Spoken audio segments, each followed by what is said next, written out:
Friends, स्वागत है आपके अपने यूट्यूब चैनल लेट्स स्टडी में।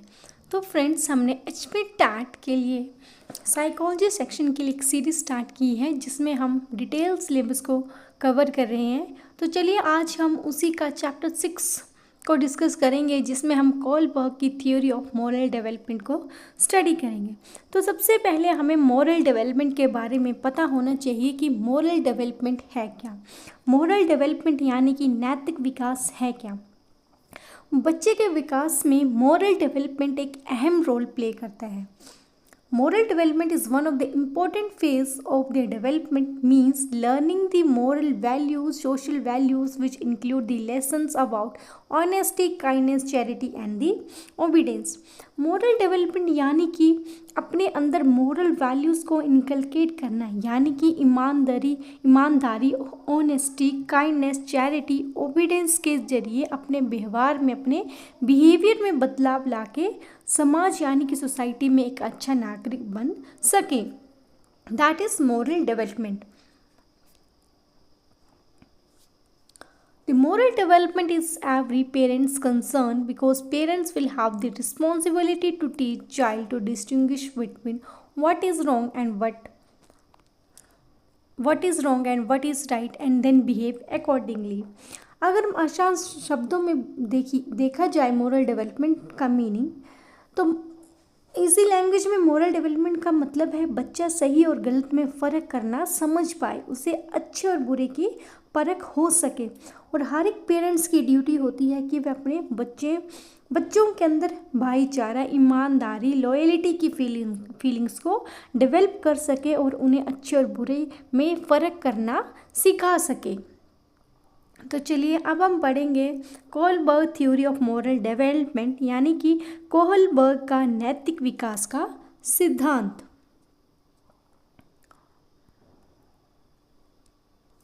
It is a cognitive theory that describes how people develop moral reasoning and decide whether an action is legal or right।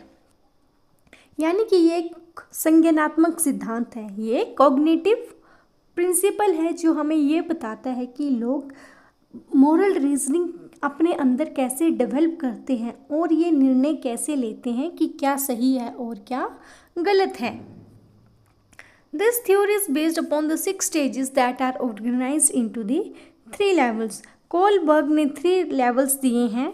वो levels है pre conventional level, conventional level and the post conventional level. और हर एक level के अंदर उन्होंने 2 stages को include किया है। तो चलिए हम सबसे पहले लेवल्स को देखेंगे। तो पहला level pre conventional, then conventional and then the post conventional level. Pre conventional level के अंदर 4 से 10 साल का बच्चा आता है, कन्वेंशनल के अंदर 10 से 13 और पोस्ट में 13 के अबव। तो चलिए शुरुआत करते हैं फर्स्ट लेवल के साथ। फर्स्ट लेवल है प्री कन्वेंशनल लेवल। तो उसकी फर्स्ट स्टेज है punishment and the obedience, that is punishment and the obedience. इस स्टेज को रिवॉर्ड एंड पनिशमेंट स्टेज भी बोला जाता है। Obeying rule is important because it means avoiding the punishment. इस स्टेज में बच्चा यहाँ नियमों का पालन कर रहा है क्योंकि उसे पनिशमेंट से बच सके। फॉर एग्जाम्पल, इसको चलिए हम एग्जाम्पल से समझते हैं। आपके पेरेंट्स या फिर आपके बड़े भाई ने बोला कि आपको ये काम करना है, और अगर आप आप उनके काम को मना कर देते हो कि हम ये काम नहीं करोगे, तो आपको क्या पनिशमेंट मिलेगी। तो आप उस पनिशमेंट से बचने के लिए आप क्या करोगे, यहाँ पर कानून कायदे जो उन्होंने काम दिया उसको फॉलो करोगे। मतलब कि आपके बड़े भाई ने और आपके पेरेंट्स ने आपको काम करने को दिया है और वो आप काम नहीं कर रहे, तो आपको क्या होगा, उसके बदले आपको दंड मिलेगा, यानी पनिशमेंट मिलेगी। तो यहाँ पर यानी कि आप यहाँ पर क्या कर रहे हो, आप कायदे कानूनों का पालन इसलिए कर रहे हो ताकि आपको पनिशमेंट से बच सके, आप दंड से बच सके। चलिए नेक्स्ट स्टेज है द स्टेज एक्सचेंज स्टेज और द स्टेज ऑफ ईगो। इस स्टेज को टिट और टैट स्टेज में बोला जाता है, that is give and take. इस स्टेज को चलिए हम एग्जाम्पल के थ्रू समझते हैं। फॉर एग्जाम्पल, बच्चा कोई काम करता है तो वह ये सोचता है कि मेरे पेरेंट्स जो है, मेरे माता पिता जो है वो खुश हो जाएंगे कि मैंने उनका काम कर दिया, और शायद मुझे मुझे काम के बदले कुछ गिफ्ट या चॉकलेट्स वगैरह भी दे देंगे। और इस स्टेज को हम टिट और टैट भी बोला जाता है, क्योंकि क्योंकि क्योंकि यहाँ क्या करते हैं बच्चे, गिव एंड टेक करते हैं। फॉर एग्जाम्पल, बच्चे ने बोला कि मैं अपना लंच बॉक्स तेरे साथ तभी शेयर करूँगा अगर तुम भी मेरे साथ अपना लंच बॉक्स शेयर करोगे, यानी कि गिव एंड टेक, यानी कि तुम अगर मेरे बर्थडे पे मुझे गिफ्ट देगा तभी मैं तुझे अपने बर्थडे पर गिफ्ट करूँगा। इस स्टेज को टिट और टैट भी इसीलिए बोला जाता है। चलिए नेक्स्ट लेवल की तरफ बढ़ते हैं, वो है कन्वेंशनल लेवल।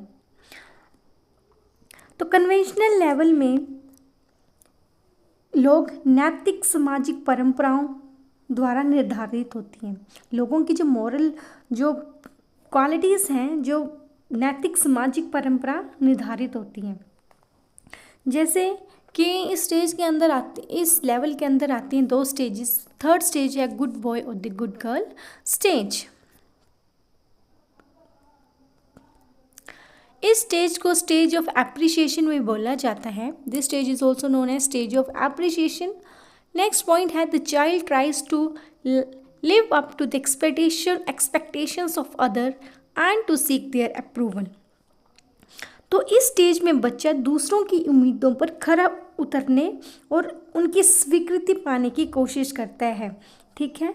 और इस स्टेज में बच्चे लॉयल्टी, ट्रस्ट के कंसेप्ट को अच्छी तरह समझ पाता है। तो इस स्टेज में बच्चा क्या कर रहा है कि जो दूसरे की उम्मीदें हैं उनके ऊपर खड़ा उतरने की कोशिश करता है कि अगर मुझे बोला है कि समाज में चोरी नहीं करनी, तो मैं भी क्या करूँगा, चोरी नहीं करूँगा, और उनके जो नियम कायदे कानून हैं उनके ऊपर खड़ा उतरूँ, और मुझे सोसाइटी में, समाज में एक अच्छा लड़का या फिर अच्छी लड़की घोषित करता है। मतलब मेरे को समाज में एक रिस्पेक्ट मिले कि मैं एक अच्छा लड़का हूँ या फिर अच्छी लड़की हूँ।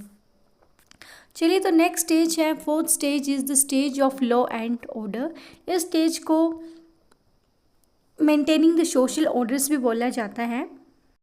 तो इस स्टेज में बच्चा समाज के कायदे कानूनों में रहकर काम करता है। अगर कोई भी ऐसा काम है जो समाज के मतलब रूल्स के विरुद्ध है, उसके अपोजिट है, तो वो बच्चा यहाँ वो काम नहीं करेगा। फॉर एग्जाम्पल, समाज में चोरी करना क्या है, अपराध है, तो बच्चा चोरी नहीं करेगा। यहाँ बच्चा सारे काम समाज में जो भी उसके रूल्स है उसके दायरे में रहकर करेगा ही। मतलब कि बच्चा यहाँ पर जो सोसाइटी ने जो हमारे रूल्स बनाए हैं, रूल्स एंड रेगुलेशंस बनाए हैं, उनका पालन करेगा, उनके विरुद्ध जाकर काम नहीं करेगा, उन लॉज और ऑर्डर्स को मेंटेन करके रखेगा। चलिए, तो नेक्स्ट लेवल है post conventional level. Post conventional level, इस लेवल में लोग सोशल कॉन्ट्रैक्ट और यूनिवर्सल एथिकल प्रिंसिपल्स यानी कि सार्वभौमिक नैतिक सिद्धांत के आधार पर खुद ही अपनी मोरल वैल्यूज़ को डेवलप कर रहे हैं। तो यहाँ पे क्या कर रहे हैं लोग, अपने जो सार्वभौमिक नैतिक सिद्धांत है उनके बेसिस पर खुद ही अपनी मोरल वैल्यूज़ को डेवलप कर रहे हैं। तो इस लेवल के अंदर कौन कौन से स्टेजेस आती हैं। तो पहली स्टेज है the stage of social contract. Child begin to account for differing values, opinion and beliefs of other people. तो इस स्टेज में जो बच्चा है दूसरे लोगों के थॉट्स, बिलीव्स और विचारों को ध्यान में रखना शुरू कर देता है। और इस स्टेज में जो बच्चा है वो डिसीज़न लेते टाइम जो हमारा समाज है, सोसाइटी को एज ए होल देखता है, यानी कि जब भी वो कोई डिसीज़न ले रहा होगा तो वो सोसाइटी को समग्र रूप से देखेगा, यानी कि सोसाइटी को एज अ होल देख रहा है। इस स्टेज में जो चिल्ड्रन है सोसाइटी के बारे में थ्योरेटिकल वे में सोचना शुरू कर देता है। तो बच्चा अपने समाज से पीछे हटकर उन राइट्स और वैल्यूज़ के बारे में विचार करना शुरू कर देता है जिन्हें समाज में बनाए रखना चाहिए। चलिए नेक्स्ट स्टेज की तरफ बढ़ते हैं, और ये लास्ट स्टेज है इस लेवल की, वो है स्टेज ऑफ यूनिवर्सल प्रिंसिपल। इस स्टेज में बच्चा क्या करता है, जो न्याय, जस्टिस के लिए अपने जो इंटरनलाइज सिद्धांत है, जो इंटरनलाइज इंटरनाइज प्रिंसिपल जो है आंतरिक सिद्धांतों का पालन कर रहा है, चाहे वो लॉज के विरुद्ध ही क्या न हो। यानी कि जो उसके खुद के जो इंटरलाइज्ड प्रिंसिपल्स है, सिद्धांत है, उनका पालन करता है, और चाहे उसके जो रूल्स हैं, चाहे वो रूल सोसाइटी के विरुद्ध ही क्यों ना हो। यानी कि इस स्तर पर लोग मानते हैं कि लॉज तभी वैलिड होंगे जब वो न्याय पर आधारित होंगे। अगर मान लीजिए उस कानून से या फिर जो कानून बनाए, जो रूल बनाए, उससे उन्हें न्याय जस्टिस नहीं मिल रहा है, तो वो उनकी ड्यूटी है कि वो उस कानून को ना माने और जो सही है उसी के ऊपर खड़े रहें, उसी पर सही होने, मतलब जो सही उसी चीज़ पर खड़ा उतर सके। That's all for the today friends. अगर आपको वीडियो अच्छी लगी तो प्लीज़ वीडियो को लाइक करें, शेयर करें और चैनल को सब्सक्राइब करें। चलिए हम मिलेंगे नेक्स्ट वीडियो में, जिसमें हम अगेन चाइल्ड साइकोलॉजी का नेक्स्ट चैप्टर को डिस्कस करेंगे। तब तक प्लीज़ वीडियो को लाइक करें, शेयर करें और चैनल को सब्सक्राइब करें।